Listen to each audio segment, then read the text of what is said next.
Document section జ్ఞాపకం చేసుకోండిగా. నిలబడుతున్న అవసరం బలపరచండి, జ్ఞాపకం అభిషేకించండి. చెప్పబోయే మాటల్లో నిపుణుల పలుకు తీసుకుంటాను. చెవిని గ్రహించిన మనసు దయచేయాలి. యేసు నామములో ప్రార్థన చేస్తూ వేడుకొంచున్నాం తండ్రి. కూర్చోండి.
పిల్లలు ఇంకా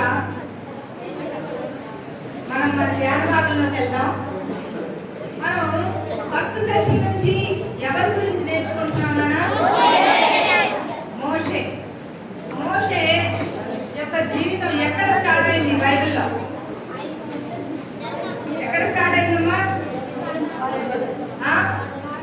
అంటే మోషే పుట్టుక నుంచే బైబిల్లో రాయబడింది, అవునా కదా? ఎక్కడ పుట్టాడు మోషే?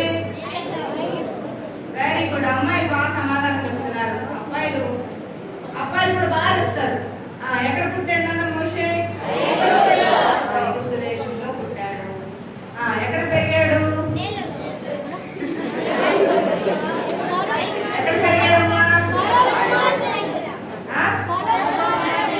ఫరో వాళ్ళ అమ్మ దగ్గరే పెరిగాడు పెద్దవాడు అయ్యేదాకా. తర్వాత ఫరో కుమార్తె దగ్గర పెరిగాడు కదా. అయితే ఒక విషయం నేను గుర్తు చేసి ముందుకెళ్ళిపోతాను. మోషే పుట్టినప్పుడు చట్టం ఉంది కదా. ఏం చట్టం ఉంది? కానీ వాళ్ళల్లో మోషే కూడా నదిలో పడిపోవాల్సినోడు, ఎప్పుడో చనిపోవాల్సినోడు. కానీ మోషే అద్భుతంగా వాళ్ళ తరంలో ఉన్న మగ పిల్లలందరూ నైల్ నదిలో పడిపోయి ఉంటే మోషే మాత్రం బ్రతికి ఫరో ఇంట్లో పెరిగాడు, అవునా కదా? అలా ఎవరు చేయగలిగారు? దేవుడు చేయాలి. అసాధ్యమైన కార్యాలు దేవుడు మనకి చేస్తాడు. మనం దేవుని యొక్క విశ్వాసం ఉంచినప్పుడు ఆయన అటువంటి గొప్ప కార్యాలు మన జీవితాల్లో చేస్తాడు. ఉదయం అక్క ఎక్కడ చెప్పిందన్నా? ఉదయం అక్క ఏం చెప్పింది? దేవునికి విరోధంగా మోషే ఏం చేశాడంట? పాపం చేశాడు. ఆ తర్వాత ఏం చెప్పిందక్క? వాయిస్ చెప్పాలి. చాలా మంచి పిల్లలు వాయిస్ చక్కగా రెస్పాండ్ అవుతున్నారు. చెప్పాలి. ఇంకా నెక్స్ట్ ఇంకా అక్క ఇంకోటి చెప్పింది, గుర్తులేదా? మోషే ఉదయం ఏం చెప్పింది అక్క? మోషే తిరగబడ్డాడు. మోషే అహరోనులు ఇద్దరు తిరగబడ్డారు.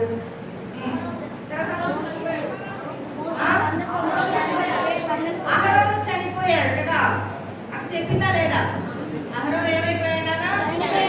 చనిపోయాడు. సో ఇప్పుడు మోషే ఒక్కడే మిగిలిపోయాడు. పాపం ఐగుప్తు దేశంలోని ఇశ్రాయేల్ అందరినీ నడిపించాడు. అరణ్యంలో తిరగలాడు చేశాడు. తర్వాత ఇప్పుడు చిట్ట చివరికి వచ్చేటప్పటికి ఎవరు మిగిలిపోయారు? అహరోను ఉన్నాడా?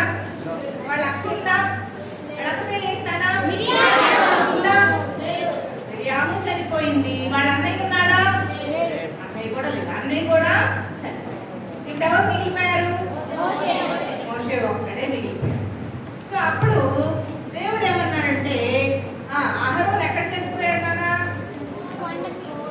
ఏ కొండ మీద? ఏ కొండ మీద? ఏ కొండ మీదనా? హోరు కొండ మీద ఎవరు చనిపోయారు? అహరోను చనిపోయాడు. సో హోరు కొండ నుంచి వాళ్ళు బయలుదేరి మళ్ళీ ఎర్ర సముద్ర మార్గంగా నడుచుకుంటూ వస్తున్నారు. వస్తుంటే ఆ మార్గంలో ప్రజలు బాగా అలసిపోయారంట. మనం కూడా రేపు ర్యాలీ చేస్తాం కదా, ర్యాలీ చేసి వచ్చిన తర్వాత బాగా ఎనర్జెటిక్గా ఉంటామా? ఏమొస్తుంది? కాళ్ళు నొప్పులు వస్తాయి కదా. సో అలాగే వీళ్ళు కూడా చాలా రోజుల నుంచి నడుస్తూ ఉన్నారు కదా. నడుస్తూ ఉంటే వీళ్ళకి కూడా ఏమొచ్చేసింది? బాగా అలసట వచ్చేసింది. అలసట వచ్చేసి ఆయాసం వచ్చేసి వాళ్ళు బాగా మరలా మొదలు పెట్టేశారు. ఎప్పుడు ఇస్రాయేల్ ఏమంటారు? ఒక మాట అంటారు కామన్ గా, ఎవరికైనా గుర్తుందా? అప్పుడు చెప్పారు కదా, ఐగుప్తు దేశంలోంచి మమ్మల్ని ఎందుకు తీసుకొచ్చావు? మేము ఇక్కడ చచ్చిపోతాము. అదే కదా వాళ్ళు అంటారు మొదటి నుంచి. నిర్గమాకాండం 14వ అధ్యాయం నుంచి, అంటే ఎర్ర సముద్రం దగ్గరికి వచ్చిన దగ్గర నుంచి ఐగుప్తీయులు వెనకబడినప్పుడు వాళ్ళు ఇదే మాట అన్నారు. అవునా? మేము ఐగుప్తులోనే ఉంటే బాగుండు, బానిసలుగా ఉంటే బాగుండు, మమ్మల్ని ఇక్కడికి ఎందుకు తెచ్చావు? మమ్మల్ని ఇక్కడ ఐగుప్తుల సమాధులు ఏమన్నా మమ్మల్ని ఇక్కడికి తెచ్చావు? ప్రతిసారి వాళ్ళు ఈ మాటే మాట్లాడుతూ వచ్చారు. ఇప్పుడు కూడా అహరోను చనిపోయాడు, మోషే ఒక్కడే మిగిలిపోయాడు. ఇప్పుడు మోషే దగ్గరికి వచ్చి వీళ్ళందరూ ఏమంటున్నారు? మళ్ళీ సనుకుతున్నారు. ఏం చేస్తున్నారు నాన్న? ఏమని చదువుతున్నారు? ఐగుప్తు నుంచి మమ్మల్ని ఎందుకు తెచ్చావు? మమ్మల్ని ఇక్కడ చచ్చిపోవడానికి తీసుకొచ్చావా నువ్వని సనుకుతున్నారు. చూడండి నాన్న, ఎవరితను? మోషేతో ఇశ్రాయేలు అందరూ మోషేని దగ్గరికి వచ్చి కనబడుతుందా? సో ఇశ్రాయేలీలు అందరూ మోషే దగ్గరికి వచ్చి ఏం చేస్తున్నారు? ఫస్ట్ దేని కోసం సనిగారు? నీళ్ల కోసం, తర్వాత ఆహారం కోసం, తర్వాత శత్రువులు ఎదురొస్తే, ఐగుప్తీయులు ఎదురొస్తే. అంటే ప్రతిదానికి వాళ్ళు దేవుడి వైపు చూడకుండా దేని వైపు చూస్తున్నారు? ప్రతిసారి వాళ్ళు ఐగుప్తు కలిగి. మనం కూడా అంతే కదా. మనం స్కూల్కి పంపించమన్నాం అనుకో, మన అమ్మ వాళ్ళతో ఏం చెప్తాం మనం? టీచర్ కొడుతుంది, టీటీ సార్ కొడుతున్నారు, ఆ టీచర్ బాగాలేదు, ఈ ఫ్రెండ్ కొడుతున్నాడు. అవునా కదా? మనం ఎప్పుడైనా కరెక్ట్గా వెళ్తామా? సో ఇక్కడ కూడా అంతే. వాళ్ళు దేవుని వైపు చూడకుండా, దేవుని సహాయం అడగకుండా వాళ్ళు ఏం చేస్తున్నారు? మళ్ళీ మోషే మీద సలుగుతారు. వాళ్ళు ఐగుప్తు వైపు చూస్తా ఉన్నారు. మళ్ళీ ఐగుప్తులోకి వెళ్ళిపోతే బాగుండు అనుకుంటున్నారు. ఈసారి దేవుడికి చాలా కోపం వచ్చేసింది. ఎవరికి వచ్చింది? సరే చచ్చదు, నువ్వు చచ్చదు అని మీరు అంటున్నారు కదా, నేనే మిమ్మల్ని చంపేస్తానని చెప్పి వాళ్ళలోకి తాపకరమైన సర్పాలు పంపించారు. సర్పం అంటే ఏంటి నాన్న? ఏంటి నాన్న? పాములు పంపించారు. తాపకరమైన సర్పాలంటే అవి కాటేస్తేనంటున్నానా వాళ్ళకి దాహం వేస్తుందంట. దాహం వేస్తుంది, రెండోది వాళ్ళకి మండిపోతుంది. అంటే ఎక్కడైతే అది కాటు వేస్తుందో అక్కడ బాగా మంట వచ్చేసి వాళ్ళ దాహంతో చచ్చిపోతారంట. తాపం అంటే తెలుసు కదా, ఎండాకాలంలో మనకి ఎక్కువగా తాపం ఉంటుంది, అంటే థర్స్టీగా ఉంటాం, మనం ఎక్కువగా మంచినీళ్ళు తాగుతూ ఉంటాం. సో అలానే ఇక్కడ రెండోదిగా మనం చూస్తే దేవుడు ఏం చేశాడు? ఇప్పుడు వాళ్ళు సనిగితే ఏం చేశారు? తాపకరమైన సర్పాన్ని పంపించారు.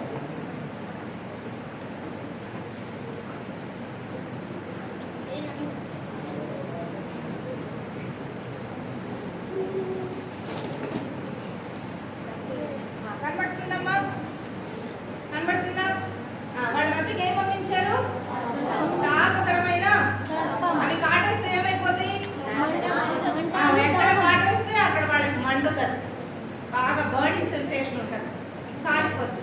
తర్వాత దాహంతో వాళ్ళు చనిపోతారు. అలా చాలా మంది ఇశ్రాయేలు చనిపోయారంట. సో మనం కూడా ఎప్పుడు కూడా బ్యాడ్ వర్డ్స్ యూజ్ చేస్తూ ఉంటాం కదా. నువ్వు నాకు ఇది ఇవ్వకపోతే నేను ఇది చేస్తాను, మమ్మీ డాడీ వాళ్ళ దగ్గర అంటాం కదా. నువ్వు ఇది ఇలా చేయకపోతే నేను నీ మాట విన్ను, నేను షాప్కి వెళ్ళి ఎవరైనా సరుకులు తేను అంటాం కదా. సో వీళ్ళు కూడా ప్రతిసారి దేవుడు ఎదిరిస్తూ వస్తే ఒకసారి ఏమన్నారు దేవుడు, సార్ మీరు చెప్పినట్లే చచ్చిపోండి అని తాపకరమైన సర్పాన్ని పంపిస్తే చాలా మంది ఇశ్రాయేలీలు వెంటనే ఇశ్రాయేలీకి చాలా భయం వేసింది. వినాలి నాన్న, వెంటనే ఇశ్రాయేలీకి ఏమేసిందమ్మా? చాలా భయం వేసింది. వెంటనే మోషే దగ్గరికి వచ్చారు. మోషే దగ్గరికి వచ్చి, మోషే మేము చేసింది తప్పే, కాబట్టి మా కోసం దేవుని దగ్గర వేడుకో, మమ్మల్ని క్షమించమని వేడుకో అని చెప్పి చెప్తున్నారు. ఏమని చెప్తున్నారు నాన్న మోషేతో? మమ్మల్ని క్షమించమను, ఈ పాముల నుంచి మమ్మల్ని రక్షించమని దేవుణ్ణి ప్రార్థన చేయని ఎవరిని వేడుకుంటున్నారు? మోషేని వేడుకుంటున్నారు. ఎవరిని వేడుకుంటున్నారు నాన్న? మోషేని వేడుకుంటున్నారు. సో మోషే అప్పుడు దేవుని దగ్గరికి వెళ్ళి ప్రార్థన చేస్తాడు. మోషే ఎక్కడికి వెళ్ళి ప్రేయర్ చేస్తాడు నాన్న? దేవుని దగ్గరికి వెళ్ళి ప్రేయర్ చేస్తాడు. ప్రేయర్ చేస్తే అప్పుడు మోషే ప్రేయర్ చేయగానే దేవుడు ఏమని చెప్తాడంటే, నువ్వు ఒక ఇత్తడి సర్పాన్ని తయారు చేయి. ఏ సర్పాన్ని తయారు చేయమన్నాడు? ఇత్తడి సర్పాన్ని.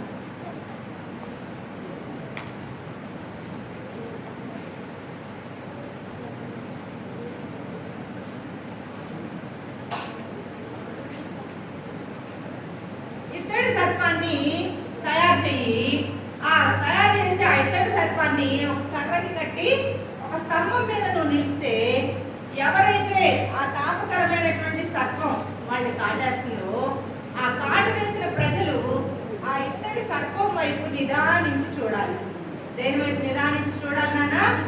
ఆ ఇత్తడి సర్పం వైపు నిదానించి చూస్తే ఎవరైతే చూస్తారో వాళ్ళందరూ బ్రతుకుతారు అని దేవుడు చెప్పాడు మోషేకి. తెలిసి దేవుడు ఏమో చెప్పాడా? ఒక ఇత్తడి సర్పాన్ని నువ్వు చేసి ఆ ఇత్తడి సర్పాన్ని దేనికి పెట్టమన్నారు? స్తంభానికి తగిలించి స్తంభం పైన దాన్ని నిలిపితే ఎవరైతే ఆ తాపకరమైన సర్పం వాళ్ళకి కాటేస్తుందో వాళ్ళంతా దేని వైపు చూడాలి? ఆ ఇత్తడి సర్పం వైపు చూసిన వాళ్ళందరూ ఏమవుతారు? సో మోషే వెంటనే ఆలస్యం చేయకుండా ఒక ఇత్తడి సర్పాన్ని తయారు చేసి దాని స్తంభం పైన. ఇప్పుడు ఎవరైతే సర్పం కాటు గురయ్యారో వాళ్ళంతా దేని వైపు చూస్తున్నారు? దేని వైపు చూస్తున్నారు కదా? ఇత్తడి సర్పం వైపు చూసినప్పుడల్లా చూసిన వాళ్ళందరూ ఏమైపోయారు? సో ఈ చిన్న సందర్భంలో మనకి ఏం కనబడుతుందా? అది మనకి ఎలా కనబడుతున్నది? ఎలా కనబడుతుంది? సిలువుగా కనబడుతుంది. సో మనందరం కూడా ఎన్నో తప్పులు చేస్తాం, అవునా? చిన్న చిన్న విషయాల్లో అబద్ధాలు ఆడుకుంటాం, అవునా? మమ్మీ డాడీ వాళ్ళు చెప్పిన మాట వినాం, అవునా? ఎక్కడ కావాల్సి వస్తే అక్కడ ఎక్కడ కావాల్సి వస్తే అక్కడ అబద్ధాలు ఆడేస్తాం, చెప్పిన మాట వినాం, దేవునికి లోబడుతున్నామా? సో ఇట్లాగా మనందరం కూడా ఏం చేస్తాం? రోజు చాలా తప్పులు చేస్తున్నాం. సో యేసుక్రీస్తు ప్రభు మనందరి కోసం ఏం చేయాలన్నా ఆ ఘోరమైన కల్వరి శిలువలో చనిపోయాడు. యేసుక్రీస్తు ప్రభు ఏమైపోయారు నాన్న? ఘోరమైన కల్వరి శిలువలో చనిపోయాడు. సో మన కోసమే ఆనాడు ఇత్తడి సర్పం ఎలాగైతే ఎత్తబడిందో అదే రీతిగా ఇప్పుడు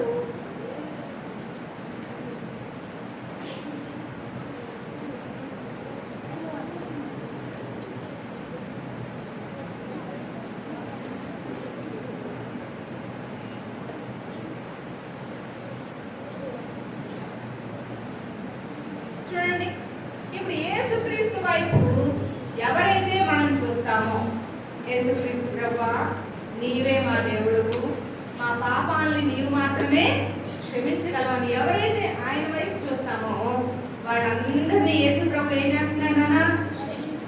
వారి పాపాలను క్షమించి తన కుమార్తెలుగా తన కుమారులుగా ఆయన ఏం చేస్తున్నారు? మరి ఇక్కడ ఉన్న వాళ్ళలో 4 రోజుల నుంచి మనం ఏం చేస్తున్నాం? మోషే జీవితం గురించి నేర్చుకుంటున్నాం. క్లోజింగ్ లెసన్స్ లో బోల్డ్ అంతా మన మంది అక్కలు అన్నలు మీకు బోల్డ్ అని చెప్పారు, అవునా కదా? యేసుక్రీస్తు ప్రభు గురించి ఎన్నో విషయాలు చెప్పారు. మరి ఎంతమంది రక్షణ తీర్మానం తీసుకున్నాం ఒకసారి మనం ఆలోచించుకోవాలి. ఈ 5 రోజులు మీరందరూ ఇక్కడ కూర్చున్నారు, అవునా? మోషే ఒక్కడే బ్రతికాడు, మిగతా వాళ్ళంతా ఎక్కడున్నారు? నదిలో చనిపోయారు, అవునా? మీరంతా బెరాకాలో కూర్చొని దేవుని వాక్యం వింటున్నారా లేదా? మరి మీ ఫ్రెండ్స్ చాలా మంది మీ స్కూల్స్ లో ఉంటారు, వాళ్ళందరూ బెరాకాలో ఉన్నారా? అంటే మీరందరూ ఎవరు? మోషే వంటి వాళ్ళే. మరి దీని లెక్కన ఏంటి? సో మీరందరూ ఇక్కడ కూర్చున్న బెరాకాల్లో కూర్చున్న జూనియర్ క్లాస్ స్టూడెంట్స్ అందరూ కూడా ఎవరు? ఏర్పరచబడిన వారు. ఎవరినారా? ఏర్పరచబడిన వారు. మరి మీరు అనుకుంటున్నారా నేను దేవునికి ఏర్పరచబడిన కుమార్తెను అనుకుంటున్నామా? మనం ఒక్కళ్ళకన్నా థాట్ వచ్చిందా? 5 days నుంచి దేవుడు మిమ్మల్ని ఏర్పరచుకోను అని దీనికి నడంగా చెప్తున్నాం. ఆ క్వశ్చన్ మీరు ఎప్పుడన్నా వేసుకున్నారా? మీ తల్లి నానా లాస్ట్ చిన్న బాబు చాలా అల్లరి చేస్తున్నాడు అక్కడి నుంచి, నువ్వే నాన్న you better sit calm, otherwise you go and stand back. So ఒక్కసారి మనల్ని మనం ఏం చేసుకోవాలి? ఆలోచించుకోవాలి. ఏమని? మనం కూడా ఎవరి వంటి వారం? మోషే వంటి వాడు. మోషే ఒక్కడే బ్రతికాడు వాళ్ళ తరంలో, అందరు నైల్ నదిలో ఉన్నారు. మీ ఫ్రెండ్స్ అందరూ ఎక్కడెక్కడో ఉన్నారు, టీవీల దగ్గర, సినిమాల దగ్గర, ఇళ్ళ దగ్గర, ఎక్కడెక్కడో ఉన్నారు, పనుల్లోనో ఉన్నారు. కానీ మీరందరూ ఎక్కడ ఉన్నారు? బెరాకాలో కూర్చొని దేవుని వాక్యాన్ని విస్తారంగా వింటున్నాం 4 రోజుల నుంచి, అవునా కాదా? మీ అందరిలో ఎవరైతే రక్షణ తీర్మానం తీసుకుంటారో వాళ్ళు మోషే వంటి వారుగా అంటే కృప దేవుడు మీ అందరికీ అనుగ్రహించాలి. సో ఇది ఒక పార్ట్. సో ఇప్పుడు మనం ఏం చెప్తున్నారా? ఫస్ట్ పార్ట్ ఏం చెప్తున్నాం? ప్రజలు మార్గాయాసాన్ని బట్టి సనిగితే దేవుడు ఏం పంపించాడు వాళ్ళ మీదకి? ఎటువంటి సర్పాలు? ఎటువంటి సర్పాలు పంపించాడు? లడ్డు ఎటువంటి సర్పాన్ని పంపించాడు? తాపకరమైన సర్పాన్ని పంపించాడు. పంపిస్తే ఇశ్రాయేలు ఏం చేశారు? అంటే పశ్చాత్తాపపడాలి. వాళ్ళు తప్పు చేశాము అని వాళ్ళు ఏం చేస్తారా? తెలుసుకున్నప్పుడు మోషే వాళ్ళ పక్షంగా ప్రార్థన చేస్తే దేవుడు ఏం చేశాడు? సొల్యూషన్ ఇచ్చాడా లేదా? వాళ్ళు బ్రతికించాడా? ఒక ఇత్తడి సర్పాన్ని. సో ఇత్తడి సర్పం రానున్న యేసుక్రీస్తు ప్రభు, ఆ తర్వాత రానున్నటువంటి యేసుక్రీస్తు ప్రభు వారికి సూచనగా. సో మనం కూడా మన తప్పుల్ని యేసుక్రీస్తు ప్రభు దగ్గర యథార్థంగా ఒప్పుకొని, యేసయ్య నేను అబద్ధం ఆడాను, యేసయ్య నేను దొంగిలించాను, యేసయ్య నేను మా తల్లిదండ్రులు చెప్పిన మాట వెళ్ళలేదని యథార్థంగా మనం ఒప్పుకొని మనం కూడా యేసుక్రీస్తు వైపు చూస్తే ఆయన మనకి ఏమి ఇస్తారు నాన్న? రక్షణ. ఏమిస్తారు నాన్న? రక్షణ. ఇప్పుడు రెండో భాగంగా సంఖ్యాకాండంలో రెండో భాగంలో ఏం చూస్తామంటే మనం మార్నింగ్ అక్క చెప్పింది కదా, మోషే అహరోనులు ఎవరి మీద తిరగబడ్డారు? ఎవరి మీద? దేవుని మీద. ఏమన్నారు? దేవుడు బండతో మాట్లాడు అంటే వాళ్ళు ఏం చేశారు? మరి వాళ్ళకి శిక్ష వచ్చిందా? ఏమన్నా వాయిస్ చెప్పాలి, ఆ వైట్ షర్ట్ చెప్పాలి, నా నుంచి ఆ పక్క ఈ పక్క ఊపుతూనే ఉన్నాడు. ఏమొచ్చింది నాన్న? స్టాండప్ లే చెప్పు. మోషేకి శిక్ష వచ్చిందా? ఏం రాలేదా? చాలా మంచోడు మోషే అన్నాడా? ఏమొచ్చింది మోషేకి? ఏ శిక్ష? కానాను దేశ ప్రవేశం లేదు. ఎవరెవరికి లేదు? మోషేకి కానాను దేశ ప్రవేశం ఉందా? ఇశ్రాయేల్ అందరికీ పోయింది. ఇప్పుడు మోషే అహరోనులకు కూడా. ఇప్పుడు కనాను దేశంలో ప్రవేశించింది ఎవరెవరు? యెహోషువ, కాలేబు. సో ఎప్పుడైతే నీకు కనాను దేశంలో ప్రవేశం లేదు అన్నారో మరి మోషేకి చాలా బాధ ఉండిద్దా లేదా? మోషే 40 ఇయర్స్, ఎన్ని సంవత్సరాలమ్మా? 40 ఇయర్స్ ఐగుప్తు దేశంలో ఫరో ఇంట్లో పెరిగాడు. ఎక్కడ పెరిగాడు? ఆ తర్వాత మళ్ళీ 40 ఇయర్స్ ఎక్కడ పెరిగాడు? మిద్యాన దేశంలో పెరిగాడు. మామ ఇంట్లో ఉన్నాడు, అవునా? ఆ తర్వాత మళ్ళీ 40 ఇయర్స్ ఎక్కడ? ఫిలోమోన్ ఎక్కడ? ఇశ్రాయేల్ అందరినీ కనానుకు నడిపిస్తా అరణ్యంలో తిరిగాడు. ఎక్కడ తిరిగాడు కదా? అరణ్యంలో. ఇప్పుడు మీరు చెప్పాలి, ఫస్ట్ 40 ఇయర్స్ ఎక్కడ? Very good. సెకండ్ 40 ఎక్కడ? మిద్యాన దేశంలో. ఎక్కడ? మామ ఇంట్లో గొర్రెలు కాసుకుంటా ఉన్నాడు, అవునా? నెక్స్ట్ 40 ఇయర్స్ ఎక్కడ?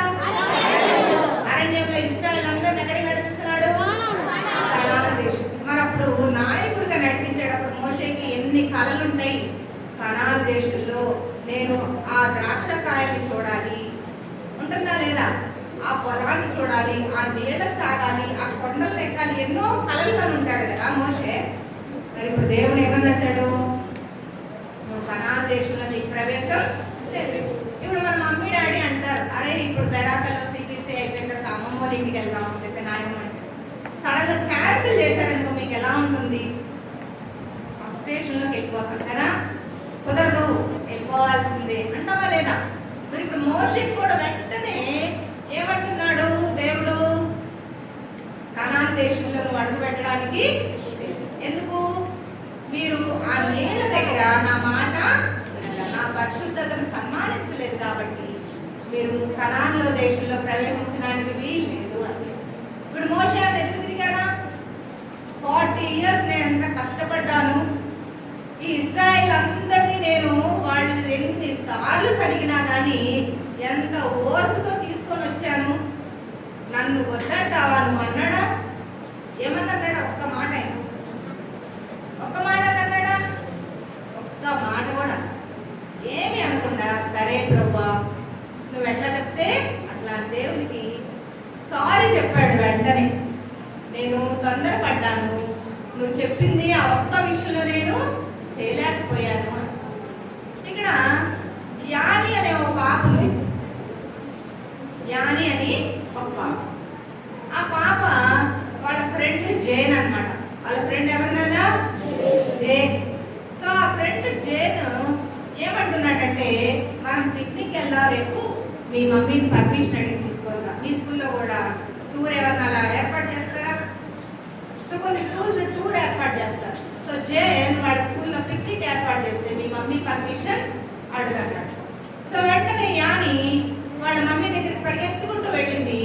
మమ్మీ మా స్కూల్లో పిక్నిక్ అంట, మరి ఈ పిక్నిక్ నాకు పంపిస్తావా అని అడిగిందన్న. అడగగానే యాని వాళ్ళ మమ్మీ ఏమందంటే, సరే నేను ఆలోచించి చెప్తాను అని. వెంటనే యాని జైన్ దగ్గరికి వచ్చి, మా మమ్మీ ఆలోచించి చెప్పిందంట, కాబట్టి మా మమ్మీ పంపిస్తే నేను వస్తాను అని చెప్పి. అప్పుడు జైన్ ఏమన్నాడంటే, మీ మమ్మీ పంపిస్తే రావడం ఏంటి? పిక్నిక్ లో ఆటలాడుకోవడానికి గోల్డెన్ని గేమ్స్ ఉంటాయి, అక్కడ మనం బాగా సరదాగా ఫ్రెండ్స్ తో ఎంజాయ్ చేయొచ్చు. మీ మమ్మీ దగ్గరికి వెళ్ళిపోయి మీ మమ్మీని సతాయించు. మనం అదే చేస్తాం కదా, మనకి ఏదైనా పండగ వస్తుందనుకో, వెంటనే ఏమంటాం?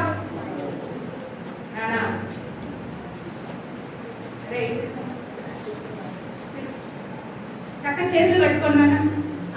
కాబట్టి వాళ్ళు కూడా ఏమన్నారంటే, మీ మమ్మీని వెళ్ళి సతాయించు. ఇప్పుడు మనకి ఆకలేస్తుంది, మమ్మీ దగ్గరికి వచ్చి ఏమంటాం? మమ్మీ దగ్గర మనీ ఉన్నా లేకపోయినా మనం మమ్మీని ఏమడుగుతా ఉంటాం? డబ్బులు ఇస్తావా ఇవ్వవా, నాకు ఆకలేస్తుంది. మమ్మీ దగ్గర ఉన్నాయా లేదా అన్న ఆలోచన మనకు లేదు. మనం వెళ్ళి ఏం చేస్తాం? ఇచ్చేదాకా మమ్మీ చుట్టూ తిరిగి ఇవ్వు, ఆకలేస్తుంది ఇవ్వు, అంతే కదా. ఏదైనా పండుగ వచ్చిందనుకో, ఫలానా డ్రెస్ కొని పెట్టాలి, ఫలానా డ్రెస్ కొని పెట్టాలి, ఫలానే కావాలి, విసిగిస్తామా లేదా? సో అలా ఇక్కడ యాని చాలా మంచి పాప, వాళ్ళ మమ్మీని అస్సలు విసిగించాం. సో వెంటనే నువ్వు కూడా సతాయించు అని చేయాలంటే, యాని మంచి పాప కదా ఏమంటుంది? నేను మా మమ్మీని అలా విసిగించు, నాకు ఏది మంచిదో ఏది అవసరమో మా మమ్మీకి తెలుసు కాబట్టి పంపించాలి అంటే పంపిస్తుంది, పంపించకూడదు అంటే ఆపేస్తుంది. సో నాకు ఏది అవసరమో తెలుసు కాబట్టి నేను దాని గురించి ఎక్కువ ఆలోచించాను. మరి అలాంటి పిల్లలంతా మనం ఇక్కడ ఉన్నామా? మన పేరెంట్స్ ని బాగా ఇబ్బంది పెడుతున్నామా? డ్రెస్ కావాలి, పప్పులు కావాలి ఇస్తున్నామా? సో ఈ రోజు నుంచి మనం మంచి పిల్లలుగా ఉన్నాం. సో ఇప్పుడు నెక్స్ట్ గా ఇప్పుడు మోషే ఏమన్నాడు? మోషేని నువ్వు కనాను దేశంలో ప్రవేశించడానికి వీల్లేదు అంటే మోషే యేసయ్య దగ్గర సారీ చెప్పి ప్రేయర్ చేశాడు. ఆ తర్వాత మోషే ఏం చేశాడంటే దేవుడు మోషేతో మాట్లాడుతున్నాడు. మోషే, ఇక నువ్వు కనాను దేశంలోకి రావు కాబట్టి నువ్వు నెబో కొండ ఎక్కు. ఏ కొండ నాన్న? నెబో కొండ ఎక్కు. నేను ఆ కనాను దేశం అంతా నీకు చూపిస్తాను. ఆ కనాను దేశం అంతా ఏం చేస్తాను? నీకు చూపిస్తాను. ఆ కొండ మీద నుంచి నువ్వు కనాను దేశాన్ని చూసిన తర్వాత నువ్వు కూడా అహరోను మిరియాము లాగే నువ్వు కూడా నీ పితరులతో చేర్చబడతావు అని చెప్పేసి మోషేతో దేవుడు చెప్పాడు. సో మోషేతో దేవుడు చెప్పిన తర్వాత సరే అని చెప్పేసి మోషే మరి వెంటనే ప్రేయర్ చేస్తున్నాడు అన్నమాట. మరి దేవా, ఇప్పుడు 6 లక్షల కాల్వల కంటే ఎక్కువ మంది ప్రజలు ఇశ్రాయేల్ దేశం నుంచి నడిపించావు కదా, మరి నేను చనిపోతే మరి నా తర్వాత ఎవరు? నా తర్వాత ఒక నాయకుడిని నువ్వు నియమించయ్యా. ఆ నాయకుడు ఇశ్రాయేల్ అందరినీ కనాను దేశంలోనికి తీసుకెళ్తాడు అని మోషే యేసయ్యకి రిక్వెస్ట్ చేస్తాడు. దేవునికి రిక్వెస్ట్ చేస్తే వెంటనే దేవుడు ఏమంటాడంటే, సరే నీ పరిచారకుడుగా యెహోషువ ఉన్నాడు కదా. మోషే పరిచారకుడు ఎవరున్నానా? సో యెహోషువ ఆత్మను పొందినవాడు కాబట్టి నువ్వు ఇశ్రాయేల్ ప్రజలందరినీ పిలిపించి వాళ్ళ ముందు యెహోషువ తల మీద చేయవచ్చు. యెహోషువ తల మీద ఏముంచినానా? నీ చేతులుంచి నీ ఆత్మని అతనికి కొంచెం అతడు ఇశ్రాయేల్ అందరికీ ముందుగా ఉండి కనాను దేశంలోకి నడిపిస్తాడు. ఇప్పుడు మోషే తర్వాత ఎవరికి నాయకత్వం వచ్చింది? ఎవరికి వచ్చింది నాన్న? యెహోషువ. సో ఇప్పుడు మోషే ఏం చేస్తాడంటే ఇశ్రాయేల్ అందరినీ పిలిపించాడు.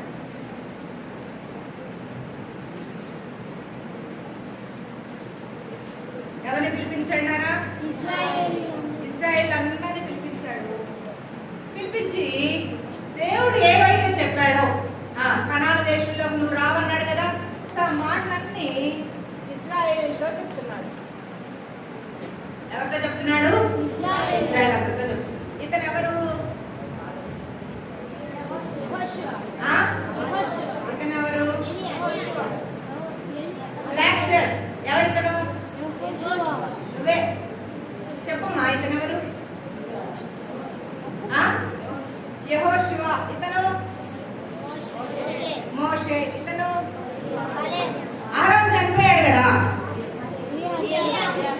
ఆరోన్ తర్వాత ఎవరు ఎన్నుకోబడ్డారు ఆరోన్ ప్లేస్ లో? ఎలియాజరు. సో ఇతను ఎలియాజరు.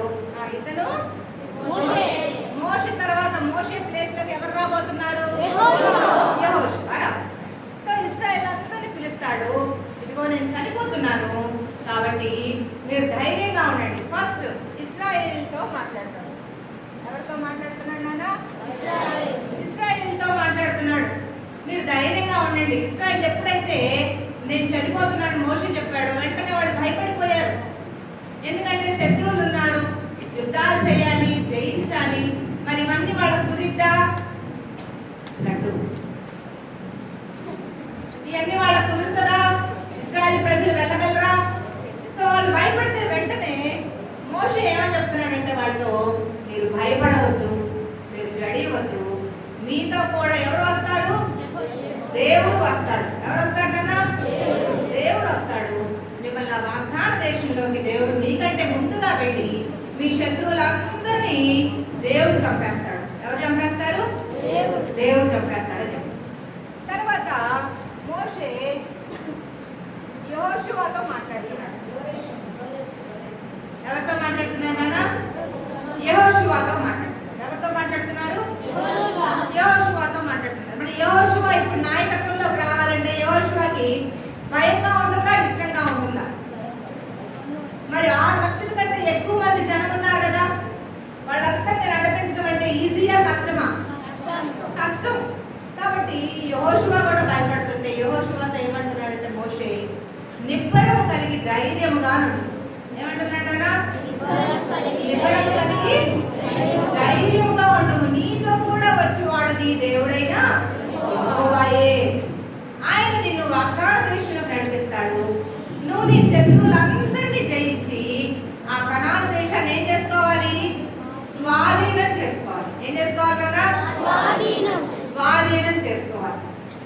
దేవుడు నీకు సహాయం చేస్తాడని యెహోషువతో మాట్లాడాడు. తర్వాత యాజకుడు కదా, ఎలియాజరు ఎవరినారా?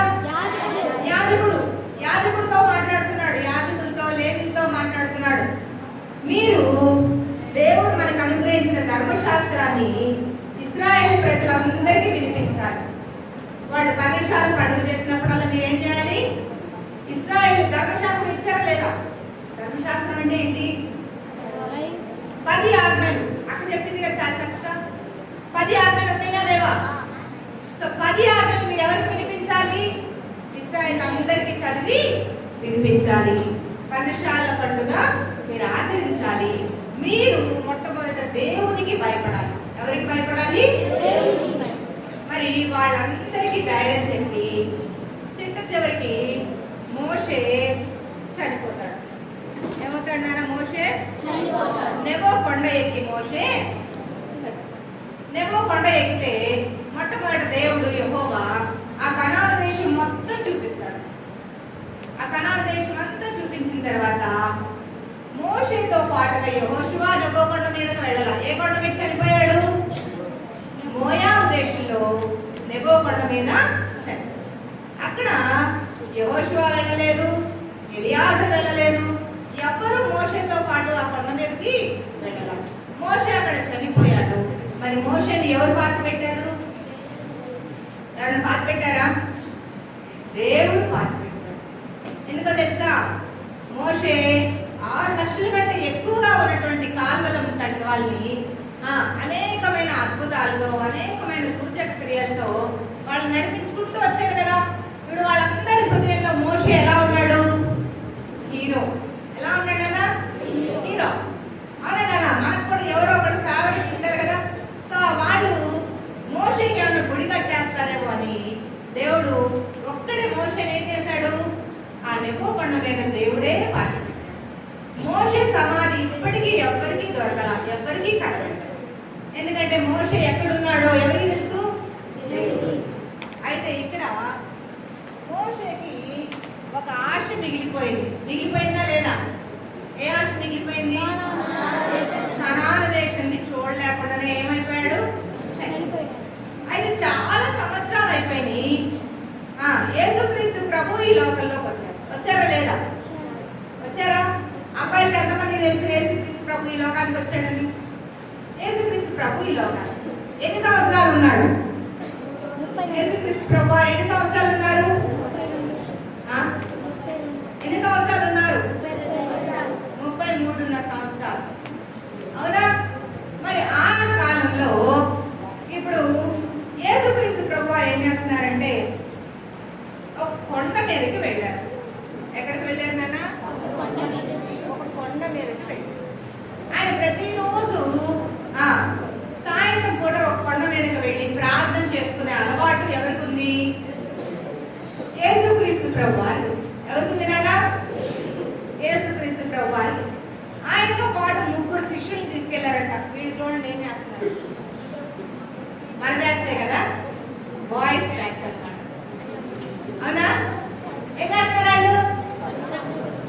నిద్రపోతున్నారు. ఏం చేస్తున్నారు?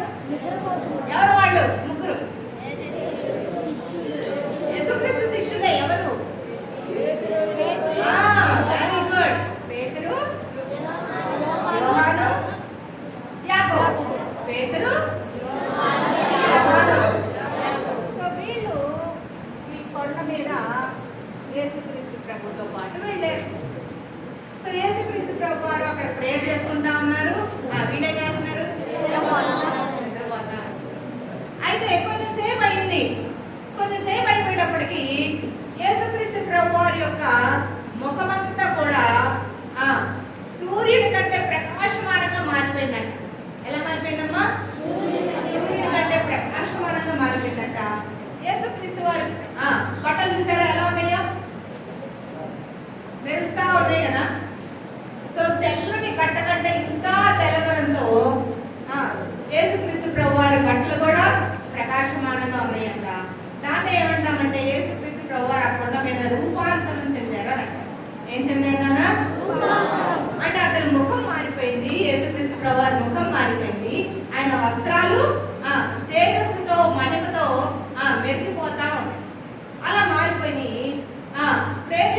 ఉన్నప్పుడు అతనితో పాటు ఇద్దరు వచ్చి మాట్లాడుతున్నారంట. ఎవరు వచ్చి మాట్లాడుతున్నారంటే యేసుక్రీస్తు ప్రభుతో ఇద్దరు.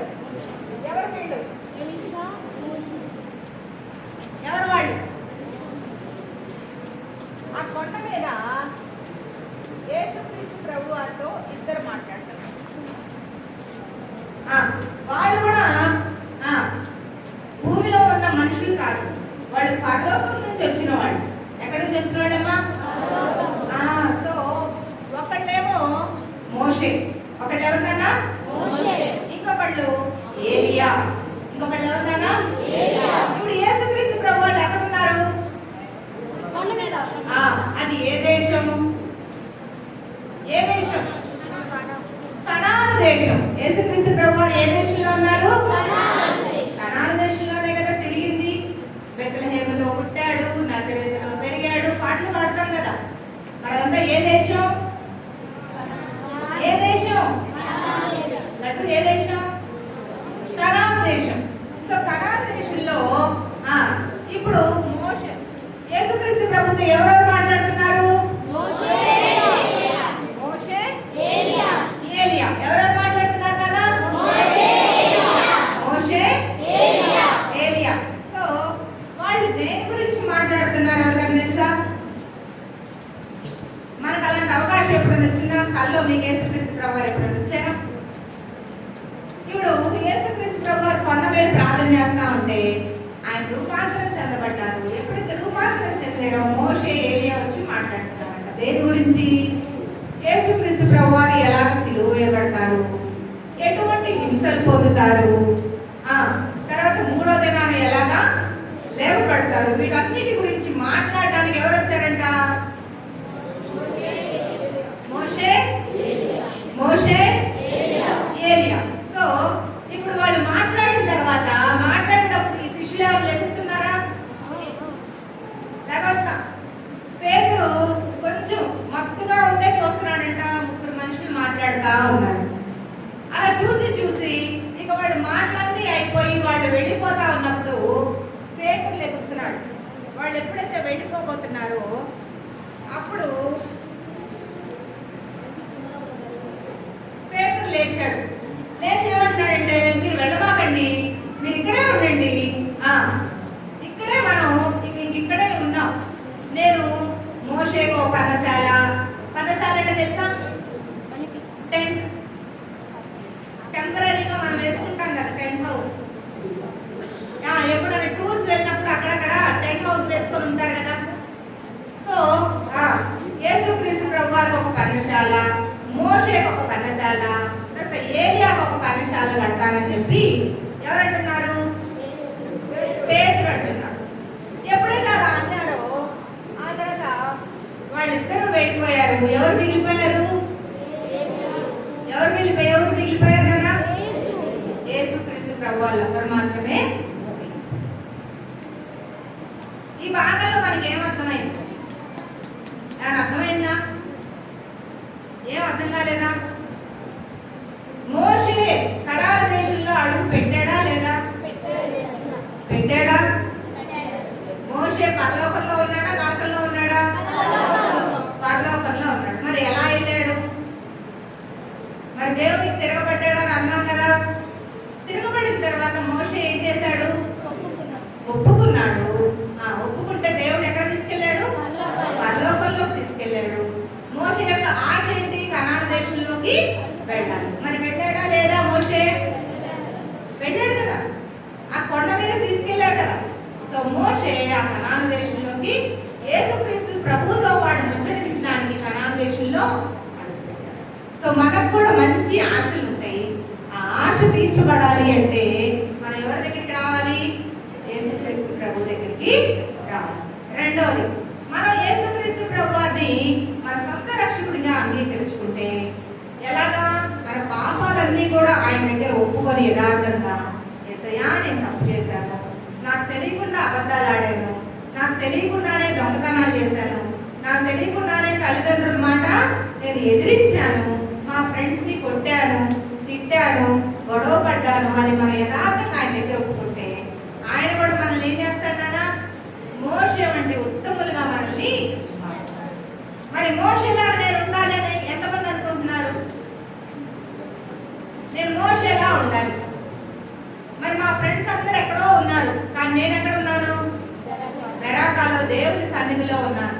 మరి నేను మోషేలా అవ్వాలి. I have a special person అని ఎంతమందికి ఇష్టం?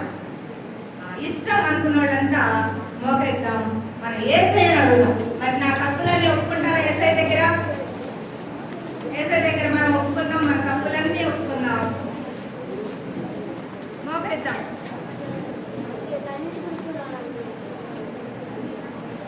మోకాళ్ళ మీదకి రావాలి. మోకరిద్దాం. మోకరించి మనం యేసయ్యని అడుగుదాం.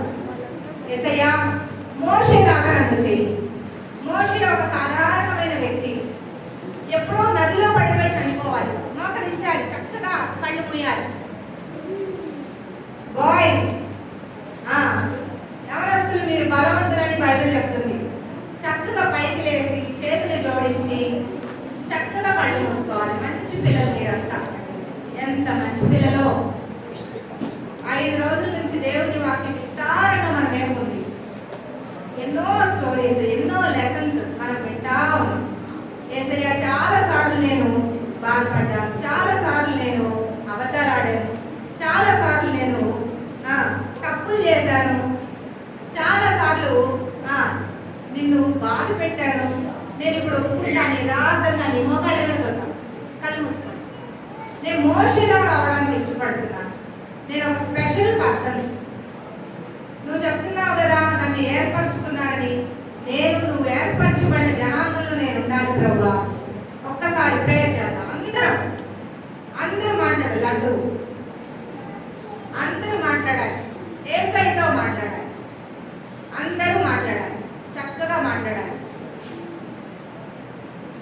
నేను కూడా మోషేలాగా నేను కూడా ఉంటాను ప్రభువా. నన్ను మోషేలాగా చేయి ప్రభువా. మోషే ఒక నాయకుడు అయిపోయాడు, ఎప్పుడో చనిపోవాల్సిన వాడు నాయకుడు అయిపోయాడు. పరలోకంలో నీతో ఉన్నాడు. ఇప్పుడు నేను కూడా పరలోకంలో చేర్చబడాలి ప్రభువా. నన్ను నీ కుమార్తెగా స్వీకరించు, నన్ను నీ కుమారుడుగా స్వీకరించని మనందరం ప్రయత్నిస్తాం.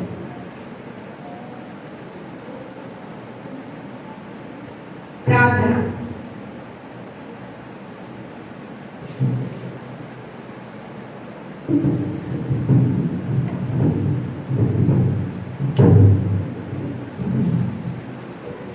ప్రేమ కలిగిన మా ప్రియాపరులకు తండ్రి, మీ ఘనమైన శ్రేష్టమైన పరిశుద్ధమైన నామమును బట్టి నీకు వందనాలు, స్తుతులు, స్తోత్రాలు చెల్లించుకుంటున్నాం నాయనా.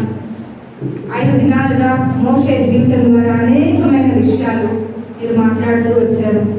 నా ఇల్లంతటిలో నమ్మకమైన వాడని, ముఖాముఖిగా నన్ను ఎరిగిన వాడని మీరు మాట్లాడుతూ వచ్చారు. బాల్య దినంలోనే నదిలో పడిపోయి చనిపోవలసినటువంటి మోషే ఇశ్రాయేలు విడిపించే నాయకుడుగా నువ్వు మార్చావు. ఇక్కడ మేమందరం చిన్న బిడ్డల ప్రభువా, ప్రతి ఒక్క బిడ్డని మీరు మాట్లాడండి. వారి హృదయాలు మీరు దర్శించండి. మోషే వలె వారిని నాయకులుగా చేయమని ప్రార్థిస్తున్నాం. ఏర్పరచబడే జనాంగంలో ఈ బిడ్డలందరూ ఉండగలడానికి మీ సహాయమును, మీ కృపను సమృద్ధిగా అనుగ్రహించమని, మీరు హృదయాలు ఎత్తబడి వాక్యం సాతాను ఎత్తుకొని పోకుండా అది ఫలించినట్లుగా నీ కృప అనుగ్రహించమని యేసయ్య పరిశుద్ధమైనటువంటి నామములో అడిగి వేడుకుంటున్నాము తండ్రి. ఆమేన్.